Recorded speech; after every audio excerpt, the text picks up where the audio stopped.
প্রিয় দর্শক আসসালামু আলাইকুম। আজকের রেসিপিতে থাকছে বাটা মাছের ভুনা। আমার দর্শকদের জন্য আমি রেসিপিটি একবারে সহজ করে দেখিয়েছি, তো চলুন দেখে নেই।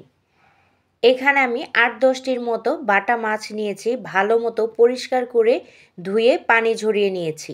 আর পানিটা ঝরিয়ে নিলে মশলাটা ভালো মতো মাছের গায়ে লেগে থাকে।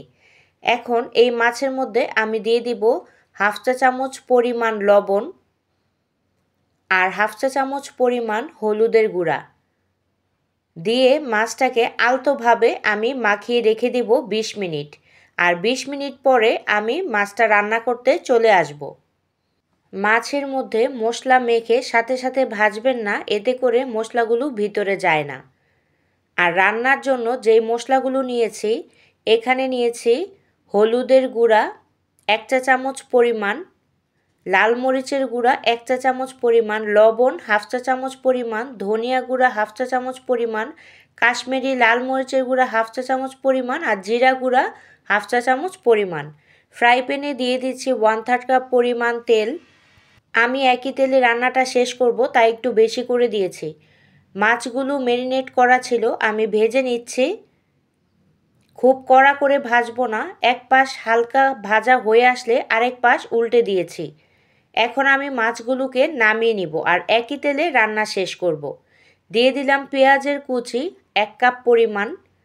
পেঁয়াজের কুচিটা যখন একদম ব্রাউন কালার হয়ে আসবে তখন গুঁড়া মশলাটা দিয়ে দিচ্ছি। আর চুলার আঁচটা কমিয়ে রাখবেন, নয়তো মশলা পুড়ে যাবে। একটু নেড়েচেড়ে মিশিয়ে নিচ্ছি, এতে করে মশলার কালারগুলো সুন্দর আসে। সামান্য একটু পানি দিয়ে দিলাম যেন পুড়ে না যায়। আর কাশ্মীরি লাল মরিচটা ইউজ করেছি, কালারটা খুব সুন্দর হয়, খুব বেশি ঝাল হবে না। রসুন বাটা হাফ চা চামচ পরিমাণ অ্যাড করলাম। মাছ ভুনায় আদা বাটাটা আমি কম ইউজ করি। আরও অ্যাড করে দিচ্ছি একটি টমেটো স্লাইস করে কেটে নিয়েছি। একটু নেড়ে চেড়ে কিছুক্ষণের জন্য ঢেকে রাখবো। টমেটোটা যখন সিদ্ধ হয়ে আসবে তখন একটু ধনেপাতা কুচি আমি উপর থেকে দিয়ে দিচ্ছি, যেন ঝোলের সাথেও ধনেপাতাটা মিশে যায়। আর 3টি কাঁচামরিচ ফালি করে দিয়ে দিয়েছি।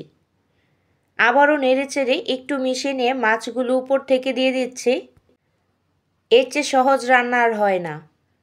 খুব সহজ করে আমি রেসিপিটা আপনাদের সাথে শেয়ার করলাম, আর খুবই অল্প সময় হয়ে যায়। মাছগুলোকে সেট করে নিয়ে একটু পানি দিয়ে দিচ্ছি যেন মাছটা আরেকটু কুক হয়ে যায়। এমনিতেও মাছটা ভাজা, একটু মাখো মাখো ঝোল রাখবো আর উপর থেকে আরও কিছুটা ধনেপাতা কুচি আমি দিয়ে দিব। মাছ ভুনার মধ্যে ধনেপাতা কুচিটা ইউজ করলে স্বাদটা দ্বিগুণ বেড়ে যায়। তো হয়ে গেছে বেশ, আমি মাখো মাখো ঝোল করে নামিয়ে নিয়েছি। দেখতেই পাচ্ছেন লুকসটা অসাধারণ হয়েছে। আজ এই পর্যন্তই, ভালো থাকবেন সবাই, আল্লাহ হাফেজ।